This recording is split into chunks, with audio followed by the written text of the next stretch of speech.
우리에게 가장 소중하고 귀중한 것, 그것은 예수님께서 분명히 우리에게 말씀해 주셨습니다. 사람이 온 천하를 얻고도 자기 목숨을 잃으면, 자기 생명을 잃으면 무엇이 유익하리요? 이 세상에서 모든 것을 다 가진다 할지라도 자기 목숨을 잃어버리면 그것이 무슨 유익이 있겠는가? 사람에게 있어서 가장 소중하고 귀중한 것은 자기 목숨, 자기 생명일 것입니다. 그것도 영원한 생명, 영원히 살 수 있는 영원한 생명을 갖는 것, 그것이 가장 소중하고 귀한 일일 것입니다. 영원한 생명을 얻는 유일한 방법은 오직 예수님을 믿는 것밖에 없습니다.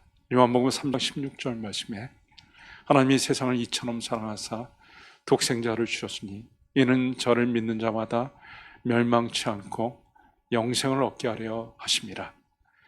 예수님을 우리가 믿을 때 우리는 영원한 생명을 얻게 됩니다. 그렇기 때문에 예수님을 믿는 일이야말로 세상에서 가장 위대한 일이다라고 말을 할 수가 있습니다. 영원한 생명을 얻는 일은 그 누구도 할 수 없는 일입니다. 어떤 국가도, 어떤 통치자도, 아무리 힘이 있고 권력이 있는 통치자라 할지라도 우리에게 영원한 생명을 줄 수는 없습니다. 영원한 생명을 얻는 일이야말로 세상에서 가장 위대한 일일 것입니다. 우리가 예수를 믿는다고 하는 것은 어떤 의미를 갖습니까? 우리가 예수를 믿는다라고 하는 것은 고린도서 5장 17절에 나온 대로 완전히 우리가 새롭게 창조되어지는 겁니다. 누구든지 그리스도 안에 있으면 새로운 피조물이라 라고 말씀하셨기 때문에 우리 개인적으로 새롭게 태어나는 것입니다. 그래서 거듭남이다, 중생이다, 다시 태어나는 것이다, 새롭게 창조되어지는 것이다. 우리 개인적으로는 천지개벽이 일어난 것이죠. 그리고 우리가 예수님을 믿는다라고 하는 것은 이제 우리가 죄사함 받고 하나님의 사랑스러운 자녀가 된 것입니다. 온 우주의 창조주가 되시고 통치자가 되시는 하나님이 나의 아버지가 되신 것입니다.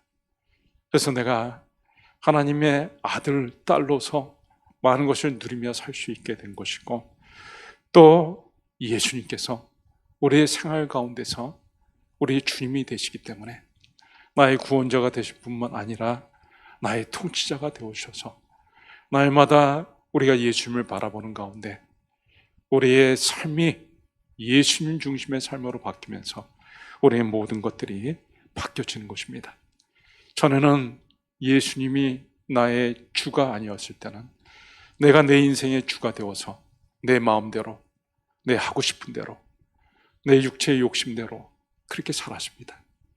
그러나 이제는 예수님이 나의 주인이 되시고 나의 왕이 되시기 때문에 모든 것들을 예수님 중심으로 그렇게 하루하루를 살게 된 것이죠. 여러분, 이 세상에서 가장 위대한 일이 예수님을 믿는 것이다 라고 제가 말씀드렸는데요, 사람이 자기 스스로 예수님을 믿는 것은 불가능한 일입니다. 사람이 예수님을 믿으려면 오늘 38절 말씀 여러분 한번 보시면, 베드로가 이르되 너희가 회개하여 각각 예수 그리스도의 이름으로 세례를 받고 제사함을 받으라. 예수님을 진정으로 나의 구세주로 모셔드리려면 그 앞에 선행되는 것이 있습니다. 그것이 무엇입니까? 38절에 나온 대로 세례를 받고 너희가 회개하여 세례를 받고 제사함을 받아라. 제일 먼저 회개하고 세례 받고 제사함 받으라 라고 말씀했죠. 예수님을 나의 구주로 모셔드리려면 먼저 회개해야 되는데, 여러분, 사람이 자기 스스로 회개할 수 있습니까? 어떤 사람이 자기 스스로 자기 죄를 자각하고 회개할 수가 있겠습니까? 범죄해가지고 하나님의 형상이 파괴된 손상을 입은 사람들이 스스로 자기 죄를 자각해가지고 회개할 수가 있겠습니까? 당장 우리가 예배 끝나고 나가서 우리 동네 사람들한테 당신 죄인이다, 회개해야 된다, 그럼 어떻게 반응하겠습니까? 뭐라고? 너나 잘해 임마. 그렇게 당장 우리한테 욕하고 핍박하지 않겠습니까? 사람이 스스로 자기 죄를 자각하고 회개한다라고 하는 것은 불가능한 일입니다. 맨정신으로 예수를 믿을 수가 없습니다. 그렇기 때문에 예수를 진정으로 믿는다고 하는 것은 정말 위대한 일이고, 이것은 엄청난 과정을 통해서 이루어지는 것입니다. 죄에 대한 자각이 먼저 있어야 되는 거죠. 오늘 본문 말씀에 보면 예수님께서 제자들에게 분부하셨습니다. 너희는 예루살렘을 떠나지 말고 하나님 아버지께서 약속하신 것을 기다려라. 이 성령이 오실 때까지 기다려라. 그래서 예수님의 제자들 매일 마가의 다락방에 모여가지고 기도하고 하나님 앞에 예배하고 하나님을 찬송하고 교제하고 그런 시간들을 가졌습니다.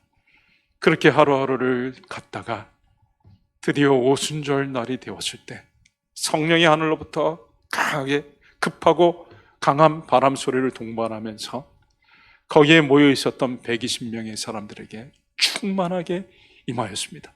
마치 불이 혀처럼 갈라지는 모양이 각 사람 위에 보일 정도로 충만하게 성령이 임하였습니다. 그리고 거기에 있던 사람들이 다 성령의 충만함을 따라 말을 하는데, 하나님의 말씀을 전하는데, 거기에 모여 있었던 천하의 경건한 유대인들이 다 자기 나라 말로, 자기 지역의 말로 그 말을 알아들을 수가 있게 되었습니다. 깜짝 놀라면서 우리는 로마에서 온 사람이고 우리는 그리스에서 온 사람이고 우리는 저 동쪽에 요르단 이런 곳에서 온 사람들인데 어떻게 우리말로 알아들을 수 있도록 이 사람들이 이런 언어를 사용하는가? 성령이 임하시니까 외국어 방언이 터져가지고 제자들의 입에서 나오는 말들이 각 지역에서 온 사람들의 말로 다 전달되어졌던 것이죠. 그때 베드로가 일어나가지고 얘기를 합니다. 여러분, 이것은 이렇게 놀라운 일은 이미 요엘 선지자가 오래전에 예언한 대로 말세에 하나님께서 하나님의 영을 부어주실 텐데 성령이 오셔가지고 젊은이들, 늙은이들, 어린아이들 다 이렇게 성령의 충만함을 받을 것에 대해서 말씀하였다. 그러고 나서 예수님에 대해서 증거합니다. 하나님께서 예수님을 이 땅에 보내셔서 예수님을 우리를 구원하시려고 내어줬는데 너희들이, 유대인들이 예수님을 십자가에 못 박아 죽였다. 그렇지만 하나님께서 예수님을 다시 무덤에서 일으키셔가지고 부활주가 되게 하셨다. 예수님이 바로 우리의 주가 되신다라는 것을 증거했을 때 거기에 있었던 경건한 사람들이 다 마음의 찔림을 받아가지고 오늘 여기 37절 말씀해 보시면 그들이 이 말을 듣고 마음에 찔려 베드로와 다른 사도들에게 물어 이르되 형제들아 우리가 어찌할꼬? 너희가 죽인 십자가에 못 박아 죽인 예수가 바로 너희의 주가 되신다라는 말을 듣고 이 사람들이 마음에 찔림을 받아가지고 우리가 어찌할꼬? 어찌하면 되겠는가? 어찌하면 좋겠는가? 양심의 가책을 받았습니다. 그때 너희가 회개하고 세례를 받으라 라고 말을 한 것이죠. 큰 자각이 있은 다음에야 회개를 하고 세례를 받을 수가 있었던 것입니다. 사람이 근본이 바뀌려면 중심이 깨어질 만한 마치 폭탄이 터져가지고 깨어지듯이 그런 큰 역사가 일어나야 되고 자각이 일어나야 되는 것이죠. 이 죄의 자각이라고 하는 것은 사람이 할 수 있는 일이 아닙니다. 이것은 오직 성령께서 하신 거죠. 성령께서 충만하게 임하시다 보니까 제자들이 다 성령의 충만을 받아 외국어 방언을 하게 되었고, 그 말을 듣는 사람들이 그 심령 속에 성령께서 역사하시니까 어찌할꼬 하면서 복음을 받아들이게 된 것입니다. 여러분, 우리의 삶 가운데서 예수를 믿는 것은 참으로 위대한 일인데, 이 위대한 일은 그냥 되는 것이 아니라 놀라운 성령의 역사로 예수를 믿게 되는 것입니다. 올바른 신앙 고백은 성령께서 역사하시지 않고서는 절대로 이루어질 수가 없습니다.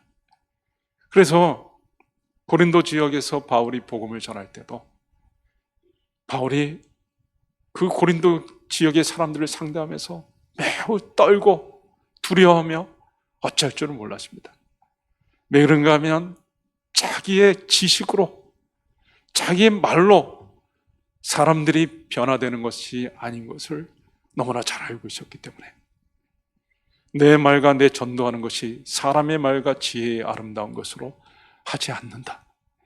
이 바울은 그렇게 공부를 많이 했었고 지식이 많은 사람이라 할지라도, 율법에 대해서 너무나 잘 아는 사람이라 할지라도 그것 가지고 전달해 가지고 단 한 사람도 변화되지 않는다는 것을 바울은 잘 알고 있었기 때문에, 오직 사람이 변화되어지고 예수를 믿게 되는 것은 오직 성령께서 역사하셔야만 된다는 것을 알았기 때문에, 너희의 믿음이 사람의 말과 지혜의 아름다운 것으로 되지 아니하고 오직 성령의 나타나심과 하나님의 능력으로 되어지는 것이다. 여러분, 우리가 예수님을 향해서 진정으로 참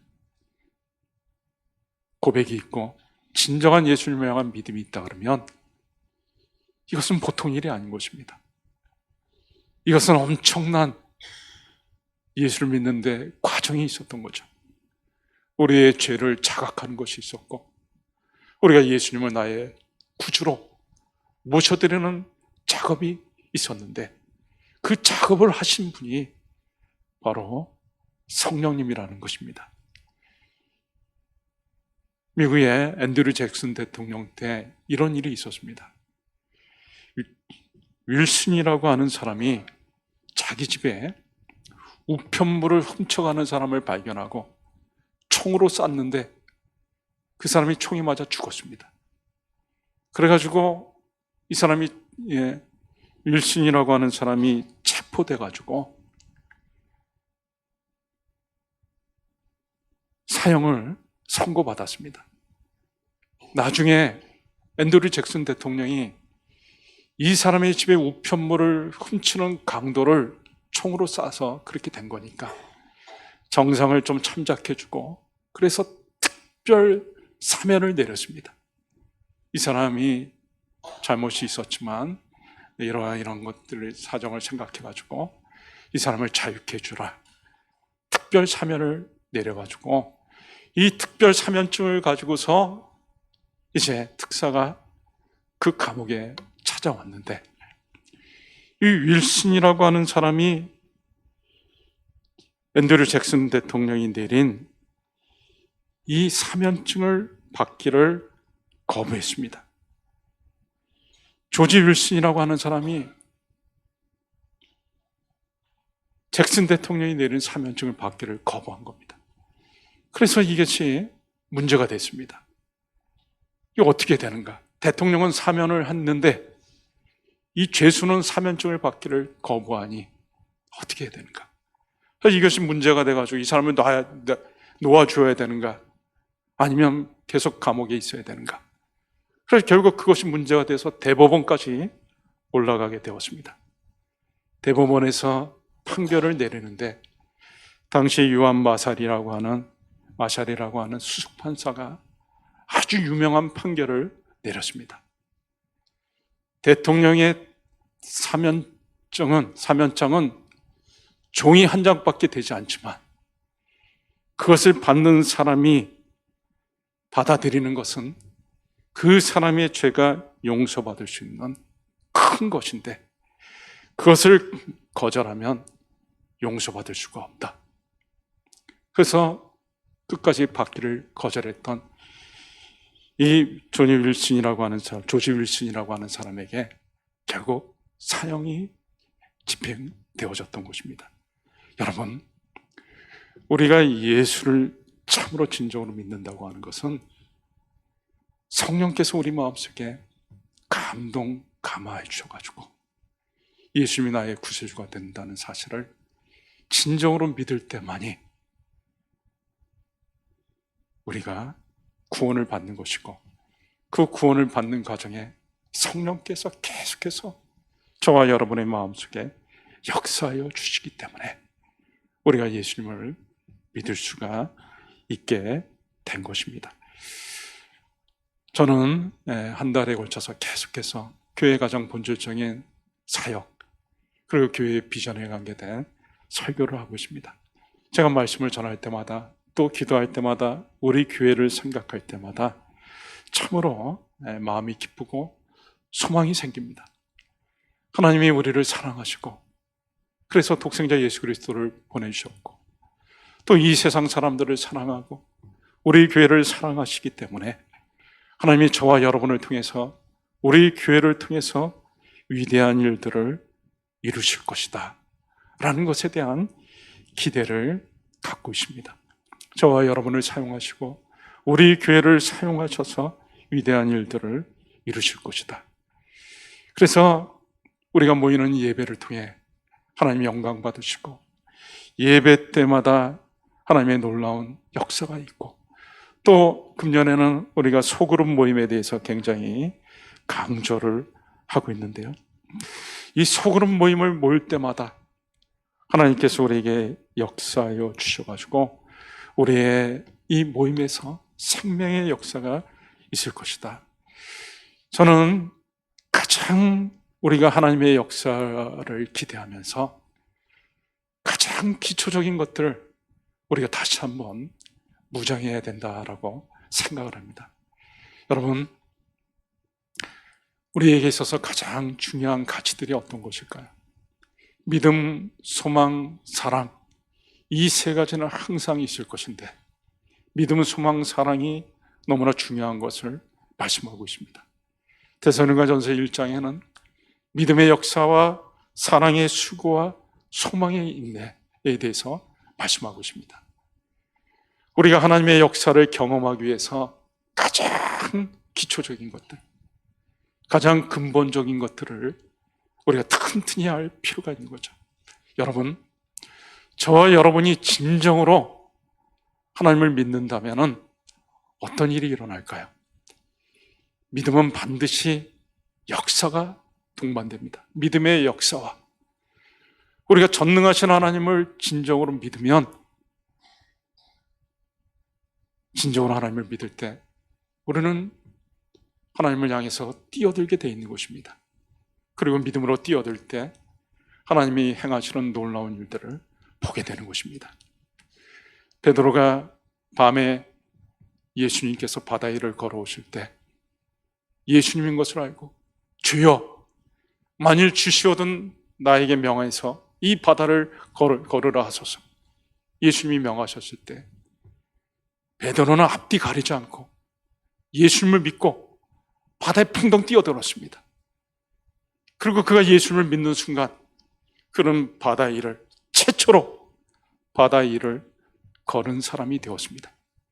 그러나 얼마 안 돼가지고 바람을 보고 풍랑을 보다가 믿음이 없어지면서 빠지고 말았던 거죠. 그러나 예수님을 믿는 순간만큼은 예수님의 말씀을 믿고 뛰어들어가지고 바다를 거둘 수가 있었던 것입니다. 우리가 전능하신 하나님을 믿고 예수님을 진정으로 믿는다 그러면 반드시 우리의 믿음은 뛰어들게 돼 있고 뛰어들 때 바다 위를 걷듯이 역사가 나타나는 것입니다. 그리고 또한 하나님께서는 우리를 향해서 마음을 다하고 뜻을 다하여 주 너희 하나님을 사랑하라. 목숨을 다해 하나님을 사랑하라고 했습니다. 우리가 진정으로 하나님을 사랑하는가? 우리는 우리 자신을 점검해 봐야 될 것입니다. 우리가 진정으로 하나님을 사랑한다면 사랑은 반드시 수고로 나타나게 되어 있습니다. 믿음의 역사와 사랑의 수고와, 정말 사랑하는 사람이 있으면 그 사랑하는 사람을 위해 우리가 수고와 헌신을 하듯이, 우리가 하나님을 진정으로 사랑하는 마음이 있으면 우리는 하나님을 위해서, 하나님의 기뻐하시는 일들을 위해서 수고하고 헌신할 것입니다. 또한 그리고 우리는 참으로 하나님을 향한 소망이 있을 때, 우리는 우리에게 주어지는 여러 가지 많은 어려운 일들이 있어도 흔들리지 아니하고 꿋꿋이 믿음으로 모든 것들을 감당해내면서 인내하고 모든 것들을 감내해 나갈 수가 있을 것입니다. 저와 여러분은 2026년 한 해 동안에도 우리를 사랑하시는 하나님께서 우리에게 역사해 주실 것을 믿고, 계속해서 지금 오늘 설교를 통해서 강조해 드린 대로 사람이 변화되어지는 것은 오직 성령의 역사로 되어진다라는 사실을 우리가 잊지 않고, 우리가 성령의 역사를 위해 계속해서 기도해야 될 것입니다. 우리 교회에서 예배 드릴 때마다 우리 교회 안에 예배를 드리는 사람들이 성령의 강력한 역사로 인해서 예수님을 구주로 영접하고 예수님을 향해 올바른 신앙 고백이 있을 수 있도록 우리가 예배를 위해서, 예배 때 또 성령의 강력한 역사를 위해 우리는 기도해야 될 것입니다. 예배를 드리기 전에 예배를 위해 기도하고, 예배 때 일찍 와서 이 예배 때 사람을 변화시키는 것은 오직 성령의 역사라는 것을 인식하고 성령의 역사를 위해 간절히 기도해야 될 것입니다. 그리고 우리가 또 소그룹으로 모일 때마다 이 소그룹 가운데서도 하나님은 이 소그룹 모임을 통해서도 강력하게 역사해 주실 것입니다. 성령께서 우리 소그룹 모일 때마다 역사해 주실 때마다 소그룹의 놀라운 변화의 일들이 일어나게 될 것입니다. 저는 소그룹 모임을 할 때마다 참으로 하나님께서 우리의 모임을 통해서 역사하시고, 우리가 서로 하나님 안에서 많은 것들을 나눌 때마다 하나님이 우리 각 사람들이 나누는 것을 통해 영광 받으시고, 우리의 귀한 은혜의 시간들, 이 시간들을 통해 우리 소그룹에 속한 사람들의 신앙이 성장하리라 믿습니다. 여러분, 신앙은 지식으로 되는 것이 아닙니다. 제가 선교기간에 있을 때 큐티 그리고 성경 공부 이런 모임을 하는 모임들을 여러 개 가지고 있었습니다. 그런데 그 모임에서 성경에 대해서 공부를 해도 지식적으로 계속해서 나누는 것들은 변화가 일어나지 않았습니다. 사람이 변화되어지는 것은 지식으로 되어지는 것이 아닙니다. 사람이 변화되어지는 것은 오직 성령의 역사로 되어지는 거죠. 그래서 소그룹이 모일 때마다 먼저 하나님 앞에 간절히 기도하고, 또 모임을 갖는 가운데서도 성령이 역사하시기를 위해서 갈구하는 마음을 가져야 되고, 또 모임이 끝날 때도 간절히 서로 기도 제목을 나누고 기도하고, 이렇게 되어지는 가운데서 성령께서 이 모임 속에 강력하게 역사해 주심으로 인해 우리 소그룹 소그룹 모임의 멤버들이 변화되어지고 놀라운 신앙의 성장이 있게 되는 것입니다. 이제 말씀을 맺습니다. 여러분, 이 세상에서 가장 위대한 일은 바로 예수님을 믿는 일입니다. 예수님을 믿는 이 위대한 일은 그냥 되어지는 것이 아니라 엄청나게 중요한 과정을 통해서, 저와 여러분이 오늘 이 자리에 있는 것은 그냥 이 자리에 있는 것이 아니라 엄청나게 중요한 과정을 거쳤기 때문에 이 자리에 있는 것입니다. 그 엄청나게 중요한 가정이 무엇입니까? 바로 성령께서 저와 여러분의 심령 속에 역사하신 것입니다. 회개할 수 있도록 죄에 대한 자각, 마음의 감동, 감화를 주셨기 때문에, 그리고 하나님께서는 계속해서 저와 여러분들을 통해서 이러한 일들이 계속해서 일어날 수 있도록 역사해 주실 것입니다. 우리 교회를 통해서, 우리 교회 예배를 통해서, 우리가 모이는 소그룹 모임을 통해서 하나님께서 역사하여 주실 것입니다. 간절히 오직 성령께서 이 일들을 이루신다는 것을 여러분들이 기억하시고, 예배를 위해서 간절히 기도하시고, 또 소그룹 모임을 위해서 간절히 기도하시는 가운데 우리가 드리는 예배 때마다 하나님의 임재가 충만하고, 우리가 하나님을 만나고, 또 하나님의 성령께서 역사하심으로 인해 예배를 드리는 사람들의 마음이 뜨거워지고, 예수님을 올바로 믿는 신앙 고백을 하는 사람들이 계속해서 많아지고, 또 우리 소그룹 모임 속에서도 이런 뜨거운 감동, 역사가 충만하기를 주의 이름으로 축원합니다. 이 시간에 우리 같이 한번 말씀 붙잡고 기도하도록 하겠습니다. 하나님, 2026년 또 한 해 동안에 우리를 사랑하시고 우리를 통해서 귀한 일들, 위대한 일들을 이루실 하나님을 찬양합니다. 우리가 드리는 예배 때마다 하나님의 임재가 충만하고 성령의 강력한 역사가 있고, 우리가 모이는 소그룹마다 성령의 역사로 인해서 우리 소그룹에 속한 사람들이 변화되어지고 신앙이 성장해 나가는 놀라운 역사가 가득하게 하여 주시옵소서. 우리 말씀 붙잡고 한 1, 2분 정도 간절히